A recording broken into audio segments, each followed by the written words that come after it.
Bienvenue dans ce tutoriel qui a pour but d'expliquer les mécanismes du combat de véhicules dans Foxhole. Les mécaniques du combat ne sont pas très intuitives et ça peut dérouter des joueurs débutants. Aussi dans ce tutoriel, je vais vous détailler les différents paramètres à prendre en compte dans les combats avec ou face à des véhicules.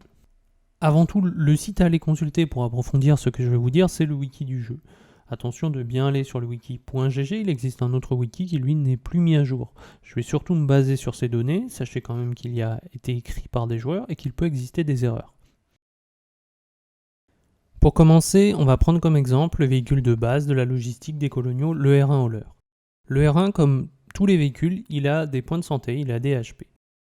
Simplement, vous ne pouvez pas les voir en jeu, vous ne pouvez pas savoir combien d'HP a un véhicule dans ce jeu. C'est simplement si vous lui tirez dessus, puis vous le réparez avec un marteau et du basic material, vous allez voir le pourcentage restant de ses points de santé. Il va falloir aller sur le wiki si vous voulez connaître les points de santé totaux, les HP du véhicule. Ici, le R1 Hauler a 900 points de santé. Lorsque les HP passent sous un certain seuil, donc qui est différent sous chaque véhicule, eh bien, il va devenir disable. Lorsqu'il est disable, le véhicule ne peut plus se déplacer, il ne peut plus tirer. Vous avez une animation avec l'apparition d'une fumée. Donc pour notre R1, vous voyez qu'il faut qu'il ait moins de 81% de ses HP, et à ce moment-là, une fumée apparaît, vous ne pouvez plus le déplacer.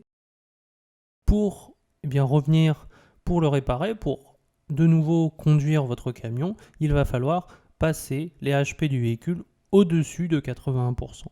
Si vous le faites, vous n'avez pas besoin de réparer complètement le véhicule, il suffit simplement de faire passer au-dessus du seuil sur lequel il est disable, et évidemment, c'est 80% pour le R1 Hauler, ça va être différent pour un autre véhicule. Chaque véhicule a ainsi un seuil différent, pour l'instant, donc les choses sont simples. Je fais des dégâts, cela retire des HP à mon véhicule. Lorsque les HP d'un véhicule passent en dessous d'un certain seuil, eh bien, il est disable. Et enfin, si les PV tombent à 0, le véhicule explose, il est détruit.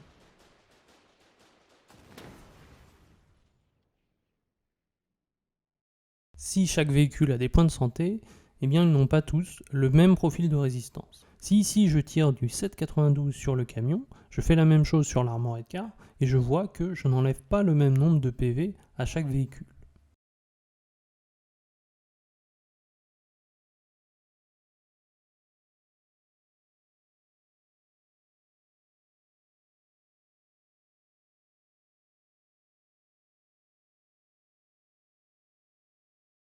Cela est dû au fait que le camion et l'armored car ne possèdent pas les mêmes profils de résistance.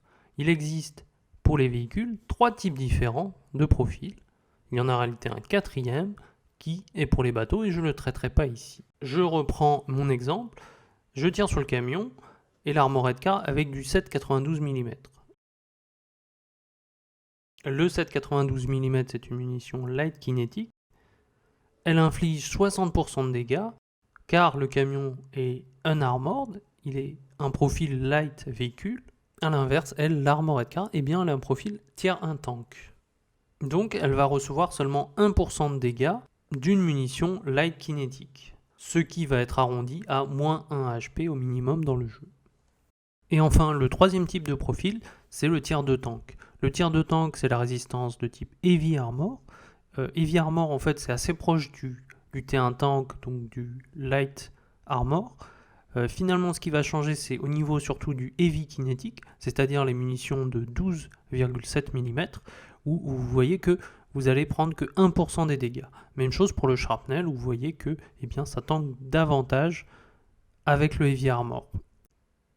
Et l'application à tout ça, c'est que en début de guerre, vous avez des armored cars et des FMG. Donc l'armored car, ça tire du 7,92. C'est une munition light kinétique. Ça ne fait quasiment aucun dégât donc, à l'armored car. Donc les combats d'armored car, ils se tirent dessus, ça ne fait quasiment aucun dégât. Ils se mettent des moins 1 HP à chaque fois. De l'autre côté, la FMG, elle tire du 12,7 mm.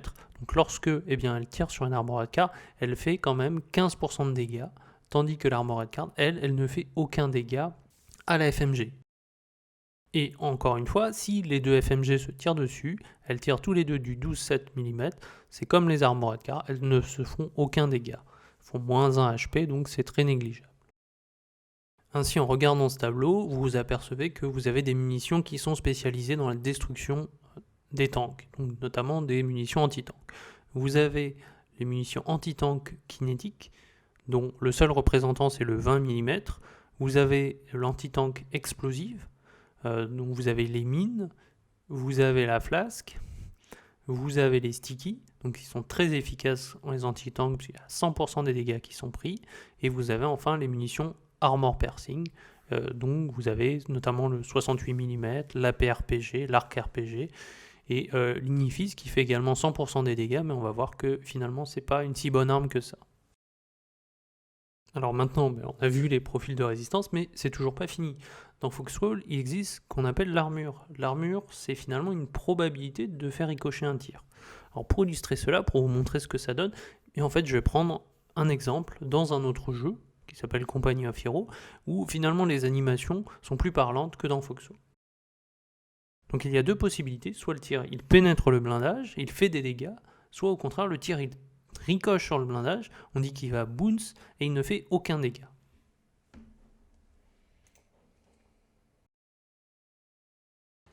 Dans Foxhole, l'animation est plus dure à voir. Je vais vous montrer un exemple. Voici un tir qui bounce, donc il ne fait aucun dégât. Voici un tir qui pénètre, qui va faire des dégâts. Maintenant, je vous le remets, je vous vais mettre 3 fois, vous essayez de bien le repérer, et vous écoutez également, vous essayez de mémoriser le son.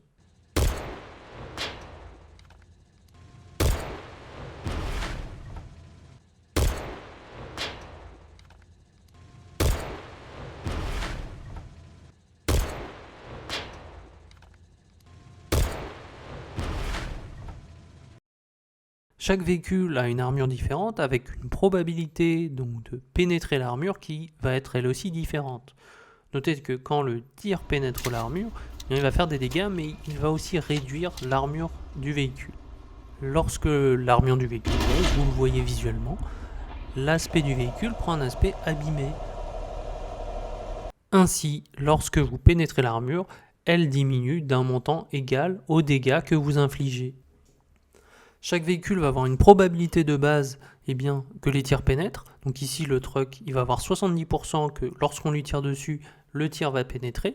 Mais si en plus, son armure est faible, ça pourrait être plus élevé que 70%, peut-être 80%, peut-être 90%. Ce sera jamais 100%, mais en tout cas, ce sera une probabilité plus élevée. Donc plus l'armure est basse, plus la probabilité de pénétration augmente. Enfin, la question que vous pouvez vous poser, c'est comment je restaure l'armure. Il ne suffit pas de réparer avec le marteau et du bimat, il faut aller dans le garage, il faut cliquer sur cette icône et ça coûte 100 bimat et là, vous pouvez restaurer l'armure. Ce n'est pas le seul modificateur à prendre en compte, il y a aussi le type de munitions utilisées. Certaines ont un multiplicateur de pénétration. Enfin, la distance par rapport à la cible et l'angle va être important. Il faut essayer de tirer à 90 degrés par le flanc en s'approchant le plus proche possible. Si à l'inverse, vous êtes en tank, vous êtes en véhicule, vous ne devez pas montrer votre flanc puisque vous avez un risque de pénétration qui est beaucoup plus important. Au contraire, il faut montrer l'avant du véhicule face à l'ennemi pour bénéficier le plus possible de la probabilité d'avoir un ricochet si on vous tire dessus. Dans mon exemple, je tire sur un Noble Widow, donc un HTD, qui a énormément d'armure. Donc il va avoir une probabilité de base de pénétration extrêmement faible de 17%. Je tire avec un Bane, donc qui tire de l'AP-RPG, par contre, lui qui a un effet multiplicateur qui multiplie par 1,5 la probabilité de pénétration. Je me mets sur le flanc, et donc je suis quand même relativement loin, et l'armure du tank, elle est complète. Donc d'après le wiki, je peux calculer la probabilité de pénétration qui est de 65,5%. Vous voyez que c'est ce que j'ai constaté, il y a un tir sur deux qui a pénétré, l'un a bounce, l'un a pénétré. Alors il y a encore une chose dont il faut que je parle, ce sont les sous-systèmes. Vous avez peut-être remarqué que le tank que j'ai touché, il se déplace plus lentement. Il est en réalité tract, c'est-à-dire que ses chenilles sont endommagées, il se déplace plus lentement. Dans le jeu, il existe 3 sous-systèmes, les chenilles, la tourelle et le réservoir. Quand je réalise une pénétration. Quand je pénètre le blindage au niveau de ces sous-systèmes, ici j'ai tiré dans les chenilles, j'ai une chance d'endommager ces sous-systèmes. Lorsqu'un tank est tracked, il avance plus lentement. Lorsqu'un tank est tourelle disable, il ne peut plus tirer avec sa tourelle. Lorsqu'il est fuel leak, eh bien, il va perdre son carburant très rapidement, au point où, lorsqu'il n'a plus de carburant, il ne va plus pouvoir bouger. Pour réparer un sous-système, il faut repasser les PV du tank à 100%. Voilà, on a pu voir dans ce tutoriel les mécaniques du combat de tank. Vous comprenez donc ainsi toute l'importance du type d'arme, du positionnement dans les combats pour essayer d'attaquer de flanc et d'éviter le bounce. Également, vous comprenez l'importance de cibler les sous-systèmes. En général, on cible les chenilles. On peut quand même, en fonction des situations, cibler le réservoir ou cibler les tourelles. Pour juger de l'efficacité des armes anti-tank, je peux vous proposer de grossièrement multiplier les dégâts par la probabilité de pénétration. Ici, donc celle de base, comme si on tirait par l'avant. Ainsi, vous vous apercevez que l'inifist, malgré son multiplicateur de dégâts à 1,5, l'efficacité va drastiquement diminuer au fur et à mesure qu'on entre dans le late game, qu'on affronte des tanks à l'armure élevée, puisqu'il a eu beaucoup plus de chances de bounce et de ne faire aucun dégât. A l'inverse, j'insiste un petit peu là-dessus, je vous avais parlé de ce mécanisme de bounce, mais il existe des armes qui ignorent cette mécanique et qui ne peuvent pas bounce, donc elles font forcément des dégâts si vous arrivez à toucher. Elles deviennent donc d'autant plus efficaces contre des tanks à l'armure élevée, et c'est notamment le cas des sticky qui deviennent extrêmement fortes face à des HTD.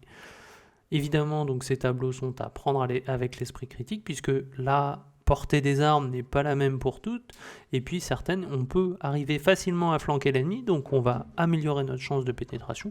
D'autres, on aura beaucoup plus de mal. Par exemple, c'est le cas entre le Spata et le Smelter. Le Smelter et le Spata, ils ont du HV40, mais le HV40, donc le Haut Velocity du 40 mm, il est plus élevé pour le Smelter, donc on pourrait croire que le Smelter c'est mieux que le Spata, mais au final, eh bien, le Smelter, on a peu de mobilité, donc forcément, on va plus avoir tendance à tirer de face, tandis que le Spata, eh bien, on va pouvoir beaucoup plus facilement flanquer et tirer sur le côté, donc on va pouvoir améliorer notre chance de pénétration, et au final, ça va se révéler plus fort que le Smelter en combat anti-tank. Voilà pour ce tutoriel, et puis j'espère que vous avez bien compris. Au revoir.